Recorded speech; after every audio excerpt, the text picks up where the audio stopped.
Iya, tadi yang pertama saya menemui para nelayan untuk melihat lebih detail mengenai hasil hariannya berapa, kemudian ada kesulitan apa.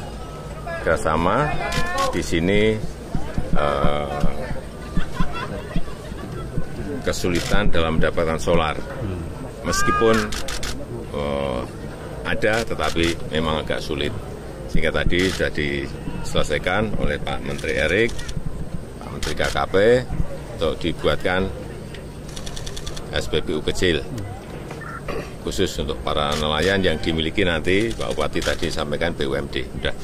Tuh. Yang kedua juga persoalan pendangkalan di sini. Nanti saya akan perintah Menteri PU untuk juga menyelesaikan. Tiga, yang berkaitan dengan sertifikat tanah yang dimiliki para nelayan yang berada di kampung sekitar pantai ini. Karena tanahnya adalah tanah oloran. Tanah oloran itu kayak tanah reklamasi gitu ya, tapi dari sedimen secara alami. Tanya nggak bisa disertifikatkan. Tadi saya telepon langsung ke Menteri BPN, bisa. Ya akan kita selesaikan. Itu aja tadi yang disampaikan dan kita selesaikan. Ya. Terima kasih.